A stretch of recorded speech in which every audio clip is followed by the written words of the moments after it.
Hello, everyone. Welcome to today's broadcast, Clinical Trial Simulation, an efficient tool for improved study designs, dose selection, and go, no-go investment decisions. I'm Lisa Henderson, the editorial director of Applied Clinical Trials, and I'm the moderator for today's event. I am pleased to bring you this educational web seminar presented by Applied Clinical Trials and sponsored by SGS.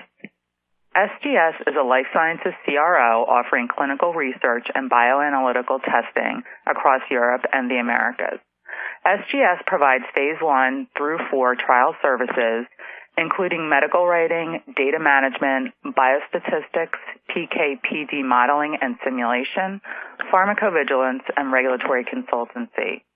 Aside of the SGS leading European biometric group of 250 people, SGS Exprimo focuses on the application of population PK, advanced PK/PD, and drug disease modeling and simulation to help decision-making in drug development. We have a few important announcements before we begin. This webcast is designed to be interactive, and we encourage you to ask questions during the event. You can submit questions by typing them in the Q&A box, which can be found on the right-hand side of your screen.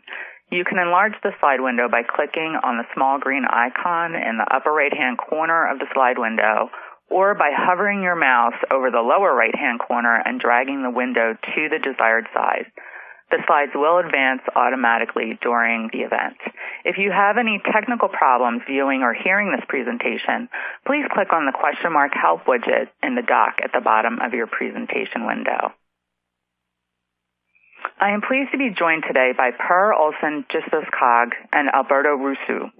Per obtained his Master's of Science in Pharmacy and his PhD from University of Uppsala. He initially worked within pharmaceutical development and pharmacokinetics at Pharmacia in Sweden. Thereafter, he worked for GSK in the UK, where he held several positions within the clinical pharmacology division, being responsible for pharmacokinetics, population pharmacokinetics, modeling, and simulation in several therapeutic areas. He was also appointed clinical development team leader. Prior to joining Exprimo, Per worked for Farsight, where he was a scientific consultant working with modeling of pharmacokinetics, pharmacodynamics, clinical endpoints, and clinical trial simulation. He has over 15 years' experience of pharmaceutical drug development and more than 10 years' consultancy experience. He is the author of several original research papers in the fields of pharmacokinetics, pharmacodynamics. Alberto is a senior scientist in the Department of Global Clinical Pharmacology at Janssen and supports several compounds in the neuroscience therapeutic area as a pharmacometrics leader. He is responsible for designing, leading, and executing the pharmacometric strategy in support of clinical development and regulatory submissions.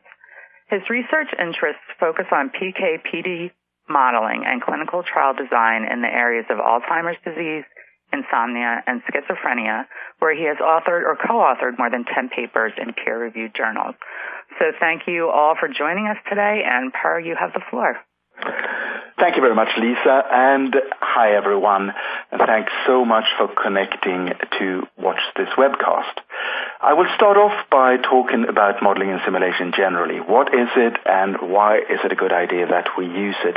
And then I'll go into some specific cases. How do we use modeling and simulation to improve our study designs?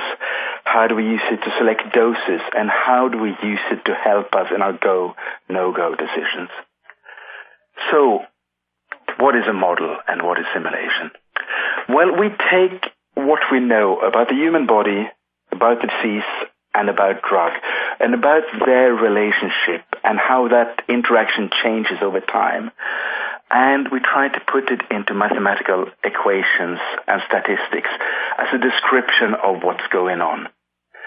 And once we have that description, we can start simulating to make imitation of reality by creating subjects out of the model, by sampling data in the same way as we would in reality. And so we can get results.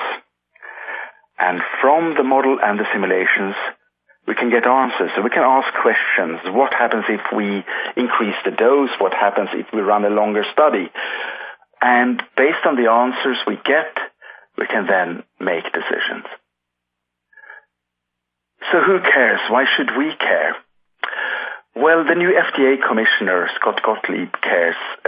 He started his job in May, and in July he published a blog where it says it's the use of in silico tools in clinical trials for improving drug development and making regulation more efficient, using computer models and simulations to explore alternate study designs to get more efficient regulation and drug development.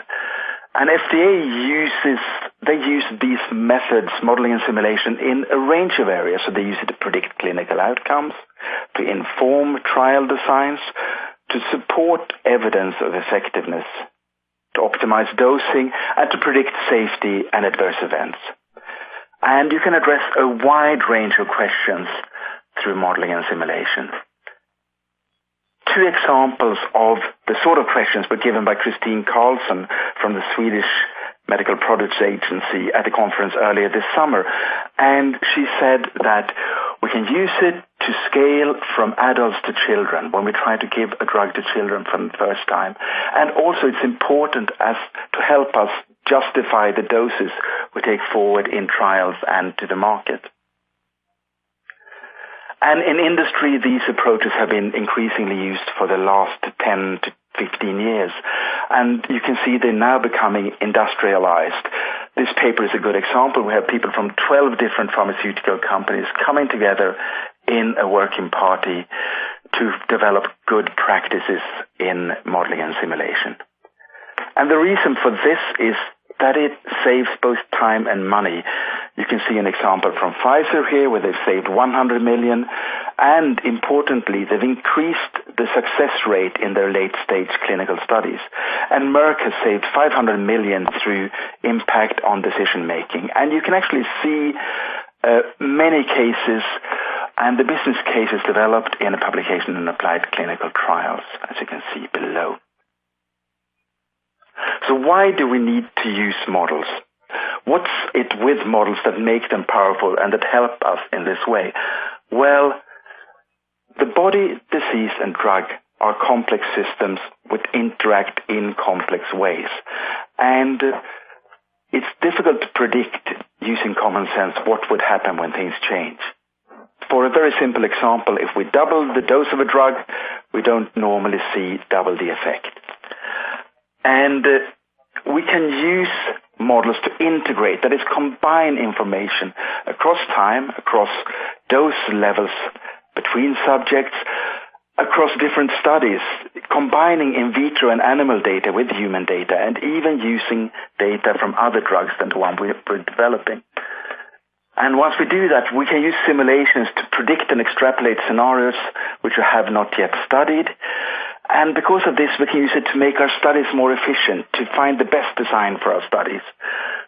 We can see where we don't know things. What data do we need to collect? What's missing? And we can use it to quantify variability. That is, what's the difference between patients? Are some more responsive to our drug? And uncertainty. How well do we know what we know? How well do we know the effect of our drug? And this is because we want to answer questions, and we can use the model and the simulation to support decisions. So what type of questions can we ask and answer? Well, we can look at the dose. What's the dose we should take into man for the first time? What's the dosage we should try in a phase 2 trial? What's the dose of phase 3? What dose do we take to the market? Will all patients have the same dose? What about children? Should we adjust the dose for them? How do we adjust the dose if someone has an adverse event or doesn't show any effect? What about study design? What patients should we include? How many dose levels? How long should the study be? What endpoints should we look at? And we can even look at bigger questions. How good is our drug compared to what's already out there? Should we continue drug development? Should we stop? So I'm going to give you an example of a model. This is a viral kinetic model for hepatitis C. What you see in the middle, these circles are virus particles, and they infect T, which is liver cells, that circle. They become infected, and infective. That is, they produce new viruses, which then infect new cells, and so the disease grows, unless you add a drug. And you can see in red, we're stopping the production of viruses with a drug. If we do that, the viruses get cleared out, and the infected cells die off, and eventually you get sustained virologic response, which is you're cured. There's no infection, and it doesn't come back once you stop treating. And here we have subjects that have received treatment for hepatitis B, and you can see their data.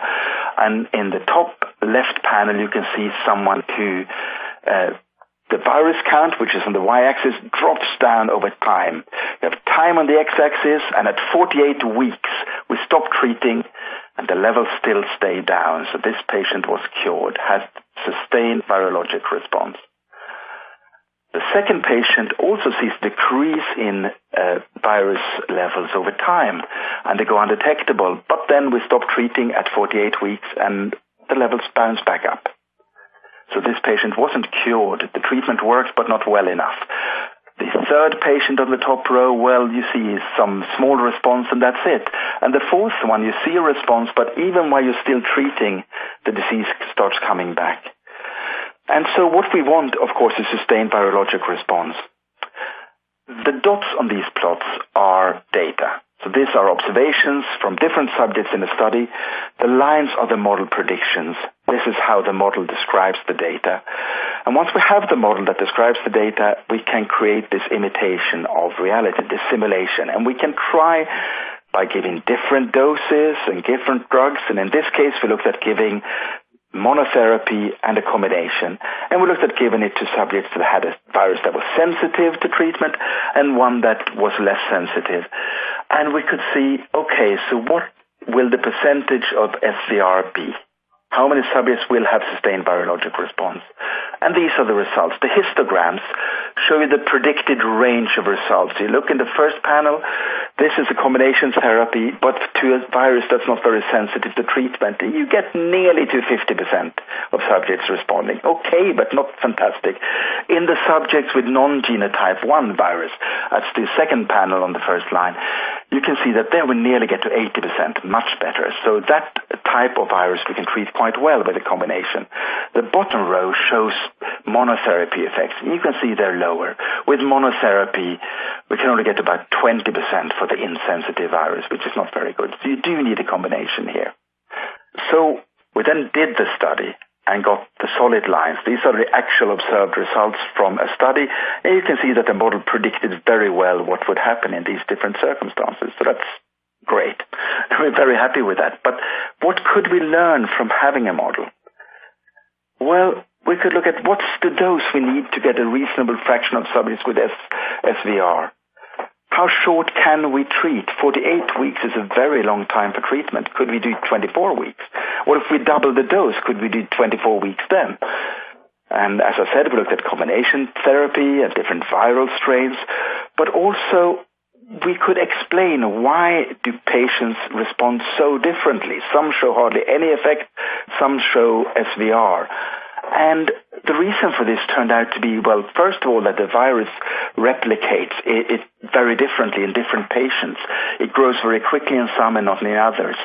But also that the liver cells, the infected liver cells, need to be killed off by the body's immune defense. And the quicker that happens, the more easy it is to cure a patient. And we can then take the model and start looking outside of what we studied and say, this drug stops the formation of new viruses. What if we had a drug that stopped the infection in the first place so the virus couldn't enter the cell? What would that sort of effect look like? And we can simulate that. So this was one example of a type of model. There are hundreds and thousands of models out there. These are just some examples. There's a public repository called DD Moore Model Repository where people can put models they're happy to share. And the 10 latest ones cover area from stroke to tuberculosis, epilepsy, infection, pain, osteoporosis, and cancer. And actually there's also models for adverse events and for lab values, etc. So how do we actually do this? What's the process for modeling and simulation? Well, we start with a question. What do we need to do? What decision do we need to make? Is there a question we need answered? And then we start collecting data, either from our own studies, old studies, or studies we will run, and from literature. And we can combine the two. We then look at the data. What does it look like? And how does what we see fit with our understanding of physiology and pharmacology? And we try to find a description of this in mathematics and statistics. And that's our model. Once we have a model, we then test it. We check whether it can predict real data, what's already out there. And we saw that with the SVR model, that it was predictive, the virus model. And then we start building our imitation, our simulations, changing different things and see what the outcome is. And based on these outcomes, we can then give an answer to the question we had. What dose?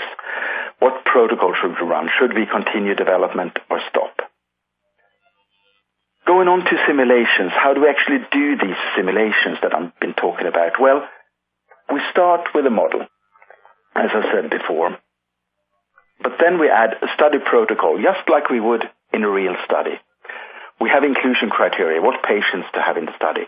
We have different treatments and doses. We have observations and visits. And we sample from our model patients. We create new patients, so to speak, and data based on this protocol, given these virtual patients, virtual doses, if you want, and getting observations out. And we get a data set just the same way as we would for a real study.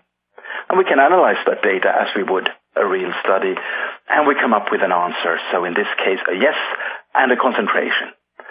Now, we don't just do this once, but we repeat this.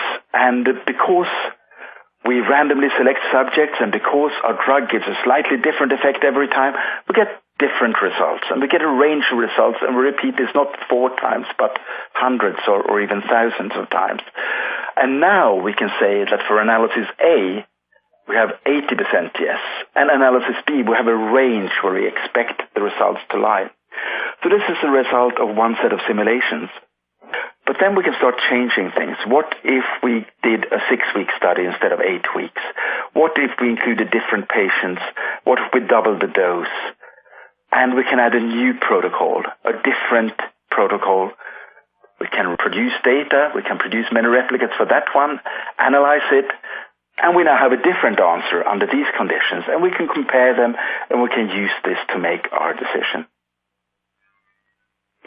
So now I will go on to some different questions we can answer. The first one is, how do we use this to improve study design? And I'm going to show you an example from an endocrine disease. We have a drug that decreases the value of an endpoint. And we want to see from time 0, which is our baseline, to 6 weeks, which is the last point, an improvement. And we want to be able to show in our study that we're significantly lower at the end. And when we simulated this, and these are all simulated profiles of individuals, we found that only in about 70% of cases could we show a significant difference. And we weren't really happy with running a study with a 30% chance of not showing anything, even if there was a true effect. And so we thought of different ways of improving this design. And one thing we thought about, okay, let's do 12 weeks of treatment instead of 6 weeks. And you can see that the signal sort of stabilizes at a lower value. And indeed, now we're over 80% likelihood of having a successful study, which is more like what we want. And then, of course, we could go on and look at 10 weeks and 8 weeks instead of 12 weeks as well and see what the impact is. Another thing we noticed was, if you look at the subjects at the bottom, in around time 0. So the lowest subjects, they're really more or less where we want them at the end. They are fairly healthy, borderline ill, which means we don't have much scope for improving the disease in these subjects, and so they dilute the signal. It makes it hard to pick up that the drug works. Maybe we should go to medium and severe patients instead. So excluding these patients, we can now see a much clearer pattern. And in this way, the power was improved. And we could look at different factors. How many baseline visits should we have? Should we look at different doses, etc.? And this way, we could improve our study design. This is an example from Alzheimer's disease, from Romero and others. And what you can see on the graph is the progression of Alzheimer's disease over time. And the gray line shows you what happens in placebo patients. So over this time, which is nearly a year and a half, they get worse. Score increasing means your Alzheimer's is worse. Blue, you have a drug. This is actually quite a good drug, but even so, you can see that patients on this drug also get worse, but at a slower rate. Now, because these studies are very long, people have looked at different study designs to try to improve them.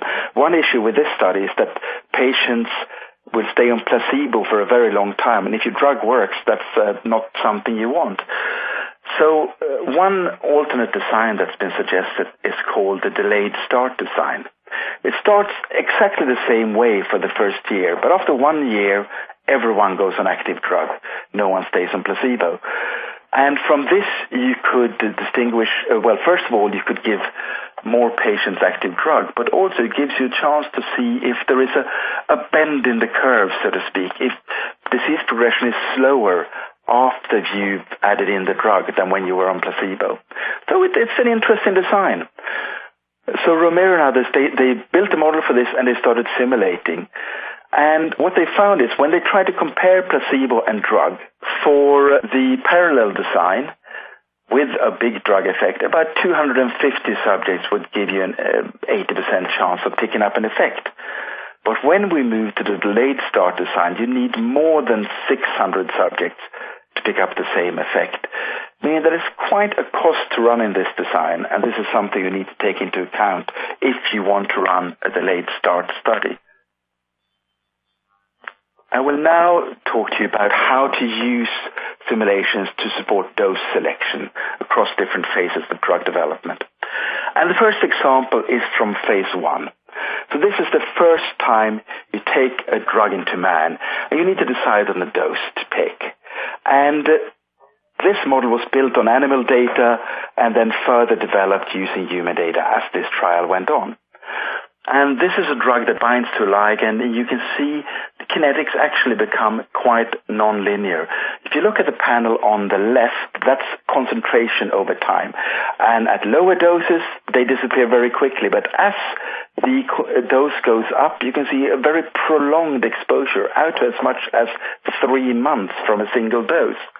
And you can see the corresponding thing in the right panel, which is the effect, which is very small after the small doses, then goes to the bottom, so to say that's full effect, but then starts extending over time to over 60 days.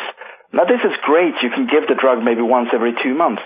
But of course, in a first-in-man study, if there's any safety problem with this drug, you really do not want to start with a dose that gives you exposure for months.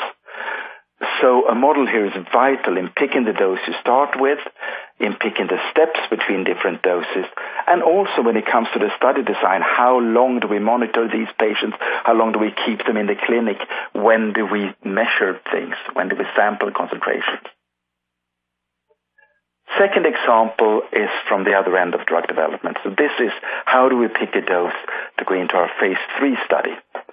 This is in diabetes, and we built a model from literature data in a large number of studies, and actually quite some limited in-house data. And what you can see in the top panel is the dose response, how glycosylated hemoglobin goes down with increased doses of our drug.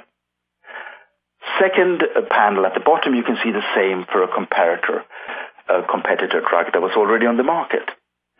And of course, once we have these, we can then start simulating a phase 3 trial and see what dose do we need of our drug to be significantly better in our effect compared to the drug that's on the market. And if we look at that across dose, you can see the likelihood of being better goes from nothing up to about 3 milligram, talking about the top graph here, and then it increases. And you can see at 5 milligram and above, you're over 90%, very likely to beat the competition. So basically it tells us use a dose of 5 milligram and higher. However, there is a chance that if we need to use a lower dose, we would fail. One way of getting around that we can see in the bottom graph where we looked at other competitor drugs. You can see depending on which competitor we choose, we increase the likelihood we will succeed with a 4 or even 3 milligram dose. Now, so this could be used to pick a dose for phase 3, but also to help us select the right competitor drug to test against. Finally, I will show you an example from how we select a dose in children. So we want normally to match the exposure, the concentrations in children to what we have in adults. And in adults, you can see the exposure here is the gray range. And this is, for children, it's plotted against weight, and that's the blue area. You can see at weights over 50 or so, we're matching adults. But when we get down to 30, 25, 20 kilos, we really do see a much higher exposure in children, which is normally not what we want from a safety point of view. So we want to find a way of adjusting the dose down so that we can match the exposure in adults. And you could divide the dose by weight or by body surface area. You could have a stepwise adjustment. You could adjust by age. And with simulations, you can try all these different scenarios. And so we could actually come up with a scenario where we could match the exposure very closely across a range of body weights. And this scenario, this adjustment algorithm could then be tried in a real clinical trial to confirm that this is the case. Finally, I'm going to talk to you about how we use simulations to support go, no-go decisions. So these are the big drug development questions. For example, this mechanism we're looking at, in ideal conditions, can it give us the effect we're looking for? If it can't, in ideal conditions, it will never do it in practice. Our drug, can it give a higher effect than what's already on the market while still keeping side effects acceptable? Or more specifically, does our drug give 10% higher effect than the main competitor at a dose we can afford to make and sell? And I'm going to give you a very simple example of how we look at this. So here we decided we need the mean effect of this drug to be higher than 0.6. And we simulate outcomes, and these are all individuals. Some have an effect of hardly anything, and at the top you see some that have an effect of nearly 1. The mean effect is the dashed line, and that's 0.74, which is clearly higher than the red line, which is our cutoff of 0.6. So yes, we succeeded. That's fantastic. But the thing is, we don't know exactly what will happen. We have an uncertainty around what we know, around the potency of our drug, around how effective it will be. So here we can see that we repeated this 9 times. And the first time, yes, the black line is to the right of the red line. We passed the criteria. Second one as well, and quite a few others. But there's 3 panels here where the black line is to the left of the red line. We didn't pass the criteria. Now we repeat this a number of times, and what you see on this graph is actually the mean outcome of 2,000 different replicates, 2,000 simulations of 2,000 subjects, and you can see the means are actually normally higher than 0.6, actually in 85% of the cases. So in 85% of the cases, we will succeed in our criteria. And we then look at other criteria, like what's the likelihood we get less than 5% adverse events, etc. And then we make our go, no-go decision. So finally, I'm going to go through briefly a tool that we use for this. We developed a tool called Similo together with Roche. It's a highly structured software because protocols are complex, but it uses R, the statistics language. This means that it's very flexible in terms of what models we could implement. It has been used for regulatory submissions, and importantly, there's a free version for anyone who's received training, and we do run free public trainings. We just run one, we will do that again. It has a model, as you've seen. We have the equations. It has a protocol, doses, and observations, and then we analyze the output, as I've already described. And it has proven very flexible. We've been able to use it with a wide range of diseases and models and some very complex protocols. So if you're on the technical side of things, please get in touch if you want to have a look at this. So, to summarize, clinical trial simulation can be used to improve and justify study design. model-based simulation should guide dose selection. And clinical trial simulations can help go, no-go investment decisions. Thank you very much. We take questions at the end, I think, and I will now hand over to Alberto Russu, who will continue this presentation. Thank you, Per, for setting the scene, and this hopefully will make my job much easier. Thank you. So hello, everyone. Today we will discuss a case study of clinical trial design using simulation that we have recently applied in Janssen to a real drug under development. So let me start by giving you a bit of the rationale why we like clinical trial simulation approaches and how we use them. As you know, many late-stage trials have failed in the past and still fail because of a number of reasons like incorrect choice of dosing regimens or high placebo response. So we truly believe that you could accelerate and make more efficient drug development process if you could simulate upfront the study outcome, evaluate the chance of success under different designs, and then fine-tune the design itself to maximize those chances of success. And it's not very easy to do. It's a pretty complex process, and it requires bringing together many pieces of information like PK knowledge or PK/PD exposure response, disease progression, and many others that typically, at least most of them, are usually available at the time that you develop the phase 3 program. And you can think about collecting all these pieces of information and feeding them into a trial model which has several design variables like clinical endpoint, the active comparator, sample size, and all of that. So you can think to bring these two pieces together and simulate the trial itself out of this simulation framework. And by doing that multiple times, as Per has nicely explained, you can evaluate the probability of success and also check how that changes if you change some of the design parameters. So this is exactly what we like to do in Janssen, and this is an example and just a representation with a diagram of the framework we typically apply. And we have published at least a couple of examples in the past where we have applied this framework, and you can look those two references down there and take a look and see if there's something useful there if you're interested. So let's get started with the actual case study for today's webinar. I'm not allowed to disclose a lot of details about this compound and the disease, so this is still under development, but hopefully you'll still be able to appreciate the methodology and the technique. So we have a drug, we will call it a drug X for simplicity.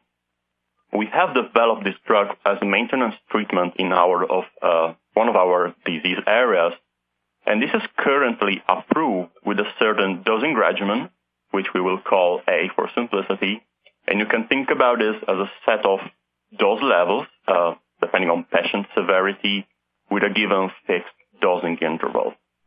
So what we are trying to do in this indication is to reduce the risk for a given event over time for the patient. And you can think about it, for example, as a dropout. So it's kind of a binary variable 0-1 that we are trying to deal with. So we have collected data in the past, and in particular, we have characterized the efficacy of this drug at this regimen using PK/PD time to event modeling. Essentially, we describe the hazard for this event as a function of the drug concentration, as you see here, which is modulated by a slope parameter, and of course it will decrease the hazard, and a number of other covariates, and here you have an example of use of co-medications as a predictor of patients with bigger hazard. And we have demonstrated not only non-inferiority using the standard statistical technique versus an active comparator, but we also have done, as I mentioned, PK/PD simulations that you see depicted on the right plot. And this shows to us that indeed we expect the two therapies to perform very similar. Now, suppose we try to increase the dosing interval for this drug. Of course, we also need to increase the dose amount accordingly to be able to cover exposures. And let's call this regimen B. To understand how this regimen is supposed to behave, we took the POPPY-K model that we developed for regimen A, and we tried to simulate regimen B. And although the exposures were acceptable and were pretty much comparable to those of regimen A, at least for trough, we found that in some patients, the trough may be lower compared to the regimen A. So you have an example depicted in the figure over there. And this happens in a proportion of patients, not in all of them. So on average, the trough is very similar for both regimens. But for some patients, it may be lower. Not very low, but a little bit lower. The problem is that in this disease, the patients appear to be sensitive to prolonged periods of time at low trough concentration. So we cannot really be sure upfront whether this new regimen will be as successful as the previous one if we test it in a clinical study. So we basically had to answer two questions. Do we expect any loss of efficacy for regimen B because of such lower trough? And if we were to design an actual non-inferiority study comparing B to A, what will be the chance of success and what will be the drivers in terms of design parameters that will improve this chance of success? Well, to answer question one, we essentially did exactly what we saw in the first slide. So we brought together the PK and the PK/PD models to simulate the expected survival curve with a confidence interval for several possible treatments. Here we have picked a certain sample size in this plot, and we started kind of reproducing what we already knew before, so comparing the active comparator from the past to the drug X with regimen A, and again we find that the two are very comparable, but we also were able to find something new, meaning the projected expected efficacy profile for the regimen B under the assumed PK profile. And then we essentially took a look at these Kaplan-Meier curves, and by visually comparing them, we essentially got the answer to question one, meaning that despite the potentially lower trough in some patients for a bit more time compared to regimen A, the new regimen B should still be quite efficacious. However, this was not enough. This is only saying or telling us that the Kaplan-Meier curve look the same or very comparable across the board, but we need to check what would happen if we were to perform an actual non-inferiority study and we will do a formal comparison using statistics and defining an endpoint. So in this non-inferiority study, we plan to use hazard ratio as the primary endpoint, and therefore we went back to our simulation and we analyzed all the simulated trials with that endpoint, so comparing B versus A using hazard ratio. And we evaluated that, compared that to a margin, and calculated the probability of success as the proportion of simulations where we will succeed to declare non-inferiority of regimen B. Pretty much like what Per has already explained in his talk. And as you may imagine, there are mainly two design parameters affecting the chance of success. Well, there are more than two, but we focused here on these two for simplicity. And the first one is sample size. This is the main design parameter linked to trial cost and ultimately trial feasibility. So you don't want this to be excessively big. And the other is the non-inferiority margin. We're calling it M here. And here we have investigated several possible values which depended on different assumptions on the effect retention of the regimen A in this new study. And this is linked to regulatory accessibility, so you cannot really make the non-inferiority margin too liberal, and also you don't want to make it too strict in order to not inflate the sample size too much. So these two were the main design parameters. So we ran a number of simulations using our model, and we checked what would happen under several assumptions of sample size and margin to the chance of success. And essentially, we obtained the plot that you see here. And this is representing the chance of success on the y-axis, the margin on the hazard ratio on the x-axis. And we have 4 curves, each for 4 possible choices of the sample size. So remember, we have hazard ratio here as endpoint. So a value of 1 in the margin is the most conservative, while the more you move towards the right of the plot, the more liberal the margin becomes. And as you may imagine, the chance of success also increases for any given choice of the sample size. And obviously, going from lower to higher sample sizes, the curve moves more and more to the top of the plot. So for example, suppose we fix a margin of 1.6, just to take an example.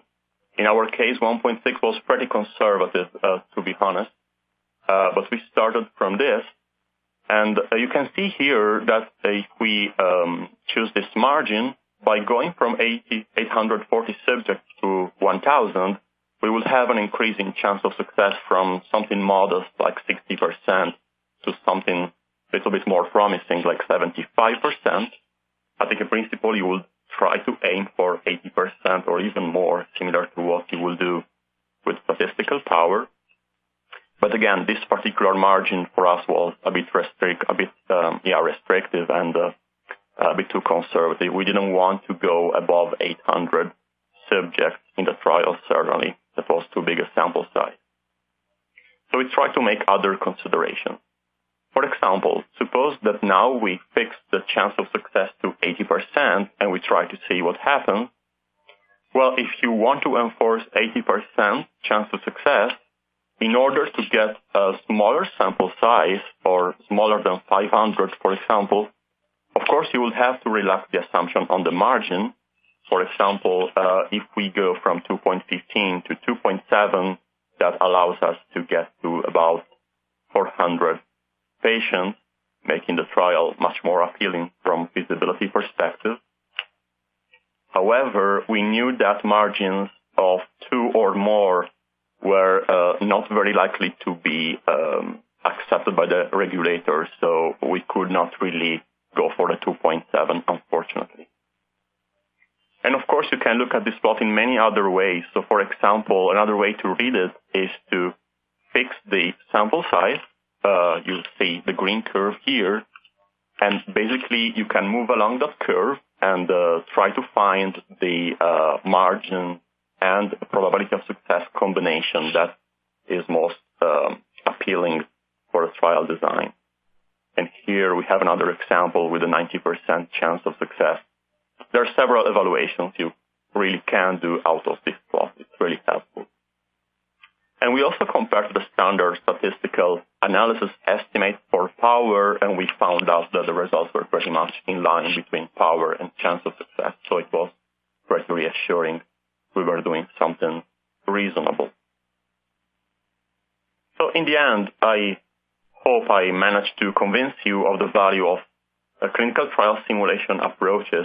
And in our case, these were really, really helpful, at least in 2 objectives. They helped us really a lot. The first one, as I said before, so to project the efficacy profile of an untested dosing regimen, checking the trough, whether they will be too low, what will be the impact on the efficacy. And we were able to compare that visually to regimen A.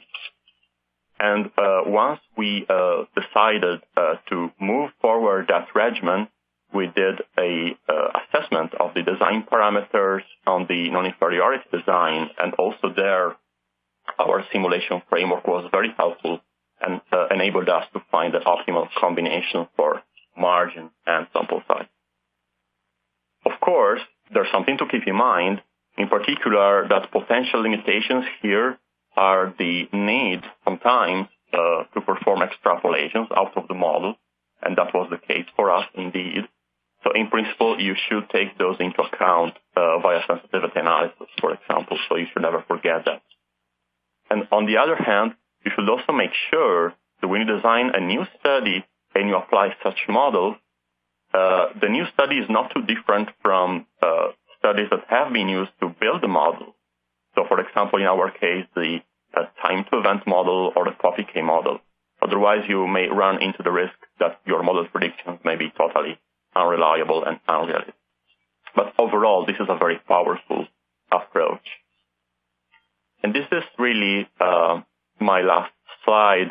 So I would like, as a last thing, to thank my colleagues at Janssen for contributing to this presentation, and as yes, Exprimo for the opportunity to talk today. And of course, all of you for listening to it. So now I will hand over to our moderator for the Q&A session. Thank you. Thank you, Alberto, for that wonderful presentation, and also Per, thank you so much.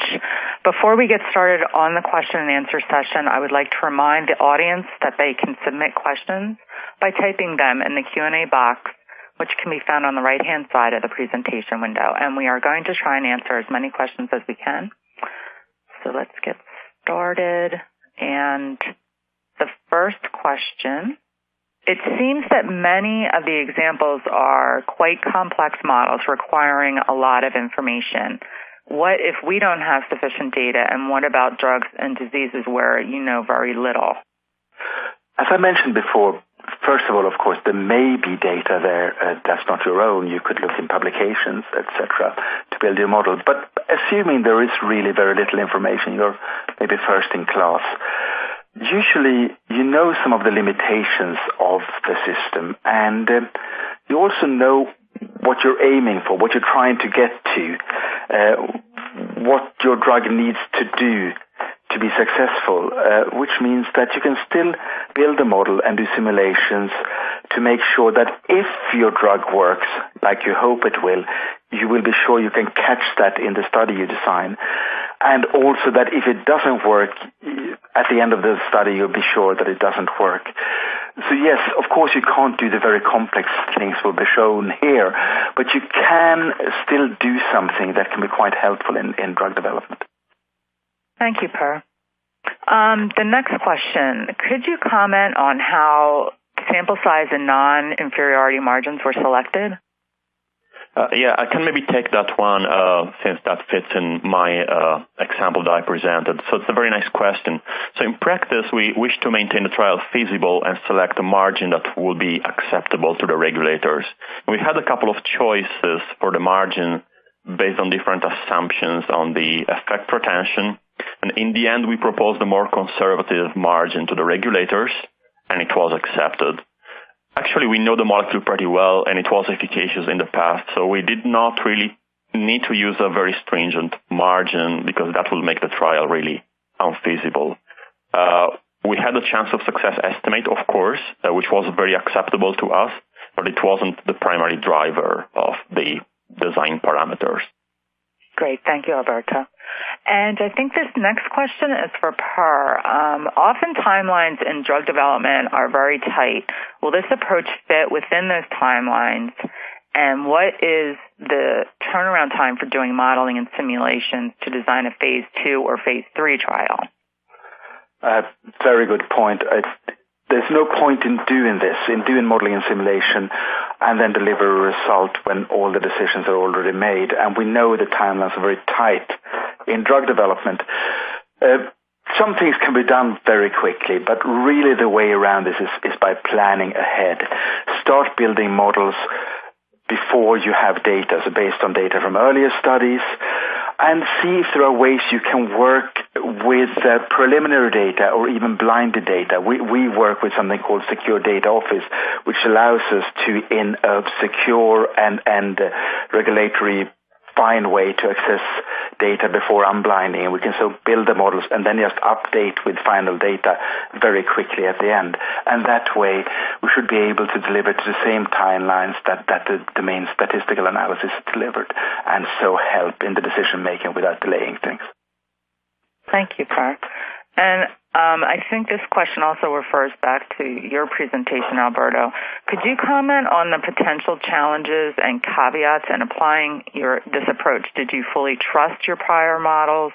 And are there situations where you wouldn't recommend applying a clinical trial simulation approach?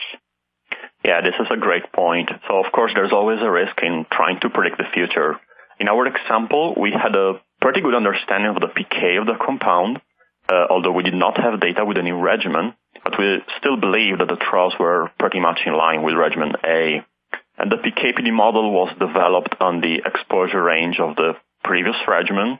We were more or less in the same ballpark as the previous regimen with the trough, so we were pretty confident also those predictions will be reliable. But of course, if the expected troughs will be much lower, then also the interpretability of the PK/PD results will come into question.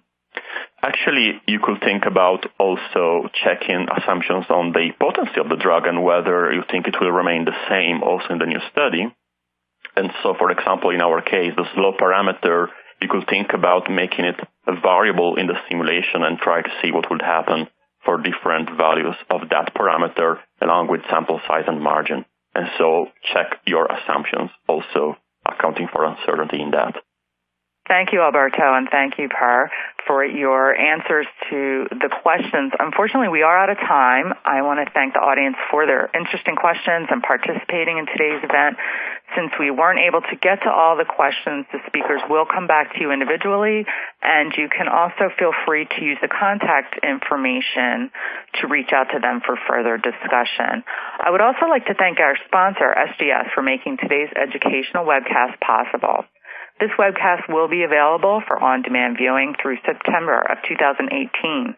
You will receive an email from Applied Clinical Trials alerting you when this webcast will be available for replay.